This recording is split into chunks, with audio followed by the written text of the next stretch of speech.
Halo, selamat pagi, selamat siang, selamat sore, selamat malam. Ya, ketemu lagi ya sama saya. Udah cukup lama belum update-update perkembangan farm. Kali ini sih kayaknya pengen bahas apa ya? Ini aja deh. Saya pengen ngasih ya bukan tutorial lah, tapi penjelasan soal cara ternak gapi, cara melihara ternak atau apapun lah ini dalam wadah-wadah galon. Baik itu nanti indoor atau outdoor. Tapi yang saya lebih fokuskan di indoor ya, karena saya semua ini di indoor. Ya, sebelumnya update-update dulu deh. Update-update dulu. Nah ini seperti biasa yang saya seling dari awal video konten saya kasih ini, gambar ini. Nah ini para cendolan-cendolan udah ngasilin lumayan banyak nih. Kondisinya kotor ya itu ya. Saya belum sifon soalnya udah 3 hari mungkin belum sifon. Nanti deh habis bikin konten ini saya mau sifon. Nah ini galon-galon saya. Nah ini kebetulan ada yang sisik nanas tuh. Itu coba kalau kelihatan saya perbesar. Nah itu sisik nanas. Kondisi airnya memang kotor ya karena saya belum ganti-ganti. Jujur saya kalau perawatan yang sisik nanas ini sedikit rada takut gitu, takut bukan apa-apa, takut nyebar ke yang lain. Soalnya kan ada konten kreator yang bilang bahwa sisik nanas itu beras karena bakteri. Sisik nanas karena bakteri, karena pakan, karena apa. Ya saya mencegah lah. Soalnya sisik nanas ini selama saya pelihara yang sisik nanas nggak bisa sembuh sama saya. Ya, ini update-update sementara. Ini indukan PRTD. Ini juga PRTD. Ini betinanya baru mati nih. Betinanya dua. Yang kalau kalian ngikutin konten saya kan sempat saya bilang ada betina dua PRTD yang saya rawat, saya beri obat. Ya itu sampai seminggu tidak sembuh-sembuh ya. Akhirnya tadi pagi mati dua-duanya. Ya, terus ini MSSBT, ini mini panda, itu MSSBT. Nah ini anak-anakan ini yang belum sempat masuk konten kayaknya. Itu MSSBT, tuh bisa dilihat tanggal 17 Februari ya. Seperti itu tuh bawahnya masih kotor, saya belum sifon. Ini juga MSSBT, ini MSSBT juga. Nah ini anakan mini panda dari sini ya, indukannya ini. Ini anakan PRTDE yang kemarin kalau sempat kalian lihat saya di sini naruh dua indukan PRTDE ya itu, ini anaknya ini. Total semua ada 101 ekor. Sehat-sehat ya. Tinggal tunggu pembesaran aja sama lihat nanti kualitasnya bagaimana. Itu juga anakan PRTDE. Besok akan saya sortir jantan betinanya. Ini anak-anak ini saya lupa, MSSBT. Ya, mau saya sortir. Ini juga besok saya sortir. Ini udah bagus nih. Saya senang sama ini kualitasnya. Black Moscow. Beli dari Cirebon, dari Mas Iman. Yang ini anak-anak MSSBT masih belum sortir. Ini juga anak-anak Black Moscow. Ini baru-baru ini mungkin kemarin di konten kemarin pada belum ada ya. Ini sekarang di sini hampir semua yang di depan ini yang saya fokuskan ini yang strain-strain yang memang jenisnya nggak campuran, bukan cendolan, bukan campuran. Ya nanti kita lihat besarnya bagaimana, baru kita sortir antara bagus atau rijekan. Ya ini 4 anak mini panda yang survive, yang bertahan dari kecil sekali sampai sekarang bisa sebesar ini. Ya, ya ini masih sama. Ini Black Moscow, Black Moscow. Ya ini yang kemarin saya sempat bingung ini jenis apa.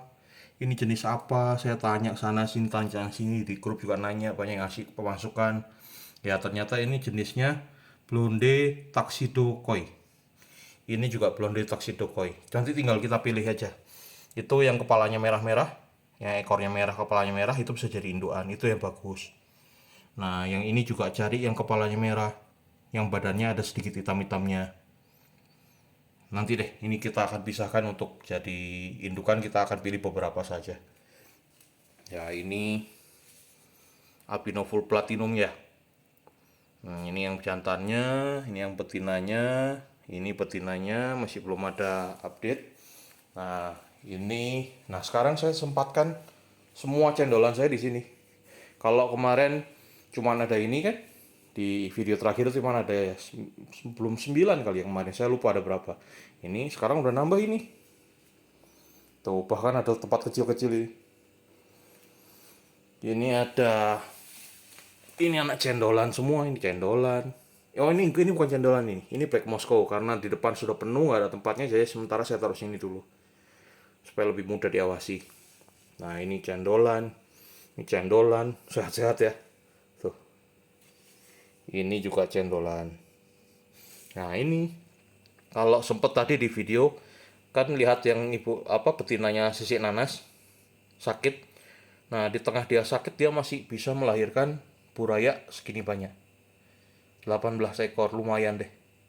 Memang karena betinanya sakit, sisik nanas, jadi anaknya sangat kecil. Tapi akan saya coba rawat, saya coba besarkan. Soalnya ini semua ini kan asalnya ada beberapa dari yang kecil-kecil seperti ini. Toh tapi bisa besar-besar. Tinggal tergantung kita perawatannya bagaimana. Ya, nah oke. Nah, sekarang kembali ke pembahasan yang awal. Saya mau kasih informasi soal settingan pelihara gapi di galon yang saya lakukan ya. Kebetulan di sini kan semuanya indoor ya. Nah, sebenarnya mudah sih. Kita pakai sampel yang mana ya? Yang ini boleh deh ya. Yang ini. Nah, saya cukup sediakan galon. Saya potong ini bagian sininya, saya potong. Bebas kalian mau potong di mana. Mau potong di bagian sini boleh, mau yang pakai pas bagian ini ada garisnya ini, atau di sini boleh. Kalau saya lebih prefer yang di sini ya, yang di atas ya, bukan yang paling atas tapi yang di atas, yang di bagian kasar-kasar ini. Karena ya untuk angkatnya jadi mudah, terus bagian ini juga keras. Kalau sampai saya mau susun juga masih bisa. Nah, ketinggian air yang saya pakai ini berapa ya ini ya? Mungkin 20 cm. Mungkin 20 sentian ya. Kenapa saya pakai segini? Ya tujuannya supaya perbedaan suhunya nggak terlalu banyak antara siang, malam, sore, pagi, itu nggak terlalu banyak, nggak terlalu ekstrim gitu. Jadi kalau panas atau dinginnya masih terjaga. Lagian kan ini nggak terlalu padat kan, jadi saya masih pakainya segini. Ini juga induan sedikit. Nah settingannya saya menggunakan seperti biasa ganggang ekor tupai. Tujuannya untuk apa? Ganggang ekor tupai ini sebenarnya kalau bagi orang yang malas sifon atau malas ngebersihin itu, ya untuk menguraikan amonia dari kotoran ikan-ikan yang di sini, pakai ganggang ekor tupai. Untuk yang di sini, wah ini saya mencoba-coba lagi nih, inovasi lagi nih. Ini kan nggak ada ganggang ekor tupainya. Saya coba pakai ini. Saya bikin. Nah, kita lihat ya. Nih, cuman dari tali raffia, saya suwir-suwir, saya kasih batu, pakai lem, ini lem Korea. Ya udah, saya tinggal masukkan saja. Bikin begini kenapa? Simpel sih sebenarnya. Saya pengen ikannya ada mainan, nggak sepi, cuman galon nyel gitu, nggak ada apa-apanya. Ya supaya ada mainan lah, kasihan mereka juga. Yang ini juga. Kalau yang ini masih ada tanaman ekor tupainya, saya biarin. Soalnya di sini sama di sini ganggang ekor tupainya habis. Nggak tahu dimakan sama mereka atau gimana. Ini sama ya. Tuh. Untuk yang ini kan betina hamil nih. Ini juga betina hamil, tuh besar sekali. Lagi nunggu. Sama settingan saya sebisa mungkin saya bikin nyaman. Parameter airnya nggak saya rubah-rubah. Tuh. Pakai ganggang ekor tupai, kasih air. Ya. Oh iya, satu lagi. Ini saya kasih ini. Nah ini. Kok galonnya tinggi-tinggi pas? Nah, galonnya buat tinggi-tinggi ini saya susun. Ini di bawah nggak kepake nih. Sebenarnya nanti kalau mau dipakai bisa diisi ikan di bawahnya juga masih bisa buat nyusun. Tapi saya untuk sementara kan saya belum terlalu banyak. Jadi saya gunakan ini untuk alas saja. Kenapa saya bikin begini? Karena untuk memudahkan saya nyifon. Kalau posisi galon seperti yang itu ya, di bawah itu, waktu nyifon agak susah. Ada dua caranya.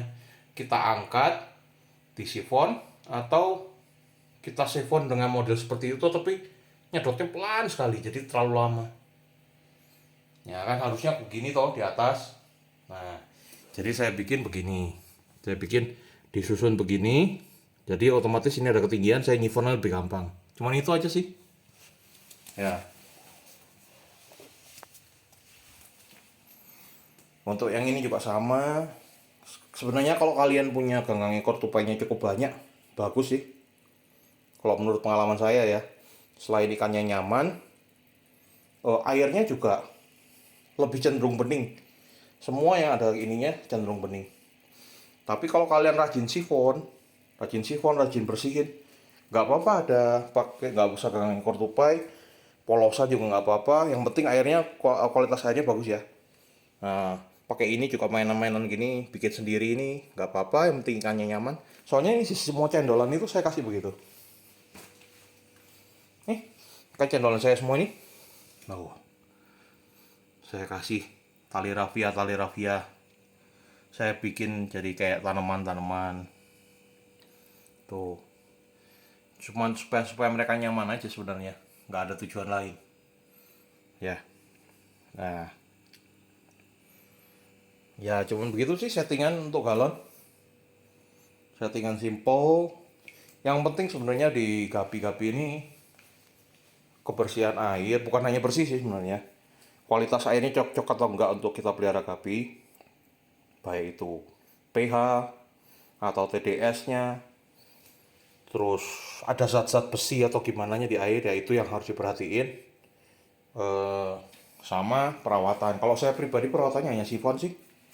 Saya fokusin di sifon. Saya yang penting kotoran itu jangan sampai lebih dari 3 hari dibiarin. Kayak ini, no. Tuh kalau lihat ya di bawah. Nah, itu kalau saya lebih lama lagi saya biarkan. Dari pengalaman saya ya, saya nggak bicara dari yang orang lain, dari pengalaman saya, itu bakal jadi sumber white spot. White spot itu penyakit pejamur ya pada ikan. Nah, ya begitu aja paling settingan simple untuk yang indoor. Untuk yang outdoor sebenarnya juga sama sih. Sama mau pakai tanaman atau enggak.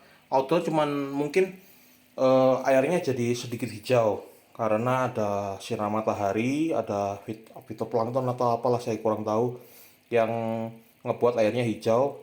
Ikan juga biasanya cenderung lebih sehat kalau di luar itu. Nah, cuman kelemahannya di luar itu ya itu kalau suhu terlalu ekstrim, kalau ikannya nggak terbiasa di luar ya mati ikannya, susah adaptasi. Bahkan yang di sini juga tuh, saya kasih tanaman ini semua lah ya. Tuh. Sekarang sih saya lagi fokus pakai galon-galon ini karena keuntungannya banyak ya. Jadi keuntungannya itu kalau sampai ada trouble di satu galon, galon lain aman. Kalau sampai ada sakit satu galon, galon lain aman. Terus keuntungannya lagi, sifonnya mudah. Kenapa saya bilang sifonnya mudah? Nah itu kan untuk galon-galon mineral ini ada cekuang-cekuangan itu ya. Biasanya kotoran dari ikan atau sisa pakan itu akan ada di cekungan-cekungan itu. Jadi kita tinggal sifon aja di situnya. Itu kenapa selain karena murah medianya, penyifonan gampang, ikan juga senang, yaitu kelebihan-kelebihannya yang saya rasakan. Tapi kalau kekurangannya yaitu kalau kita isi nggak bisa terlalu padat. Kalau terlalu padat ada dua kemungkinan. Satu, ikannya stres, rawan penyakit. Yang satu lagi kalau untuk wadah pembesarannya kurang optimal. Karena isinya ini saya itu di sini pakai antara satu pasang 2 ekor ya, atau maksimal itu 15 ekor. Saya nggak mau lebih lagi. Ini ada saya berikan satu contoh. Nah ini jantan-jantan ini. Jantan-jantan ini udah tidak nggak bisa besar lagi nih. Saya nggak tahu mungkin karena tempatnya sempit atau gimana. Segini terus. Ini kalau nggak salah usia sudah Hmm, hampir 4 bulan, 1 minggu lagi 4 bulan dia. Beda sama ini. Ini kelihatan besar-besar kan? Memang ini betina, betina cenderung lebih besar. Tapi kayaknya dari faktor kepadatan juga deh mengaruh. Ini kan isinya hanya 6 dan isinya 9. Nah, ini juga ini sih masih memang masih kecil ya, belum belum waktu dewasa. Ini masih usia 2 bulan lebih, ini juga 2 bulan lebih, ini juga 2 bulan lebih. Ya simple sebenarnya gitu sih settingan. Settingan untuk galon di indoor itu simple sekali, hanya begini aja. Cuman ya tergantung kita memperhatikan kebersihan, kualitas air, dan ikannya sendiri kita perhatiin. Jadi sebisa mungkin kalau ikannya diem di atas terus kita lihat apa hamil, sakit atau apa. Kalau ada saya coba saya carikan ya. Ada galon saya yang sedikit berbuih kalau diperhatikan. Nah, ini. Ini. Nah, itu kelihatan ada buihnya. Ini. Nah, kalau ada buih gitu, kita harus perhatikan. Tandanya airnya mungkin amoniaknya banyak atau sisa pakannya kebanyakan. Nah, ya gitu. Kalau bisa kita segera, bukan kuras ya. eh, Sekalian kita sifon, kita buang airnya 20-30%, kita isi air baru. Kalau dengan begitu biasanya ikan aman lagi. Ini baru lahirin udah hamil lagi nih satu. Ya, oke. Mungkin segitu aja pembahasan media galon ya. Galon untuk pembesaran ikan gapi. Media paling murah, paling banyak yang menggunakan. Bahkan farm-farm besar yang saya tahu juga beberapa sudah mulai menggunakan ini. Selain tank tentunya ya. Kalau tank kan kita bisa lebih mengamati fisiknya dari samping tuh. Kalau ada apa-apa mudah kita amati. Ada apa mudah. Di galon ini memang agak susah. Kecuali yang seperti ini pas lagi di samping. Bisa. Cuman saya pribadi senang media galon. Media galon, media baskom ini lebih senang. Karena satu kalau media galon ini yang saya bilang tadi murah sama bisa diawasin kalau menurut saya ya. Pembersihannya juga gampang. Kalau di baskom-baskom ini saya cenderung untuk yang buraya-buraya yang kecil-kecil begini. Ya, jadi melebar kemana-mana nih. Ya sudah deh. Kalau ada yang mau ditanyakan seputar apa yang saya jelaskan, mau ditambahkan, boleh komentar-komentar di bawah. Ya, oke, sekian dulu penjelasan dari saya. Ya, ini model yang saya pakai di farm saya. Oke, selamat malam semuanya. Terima kasih.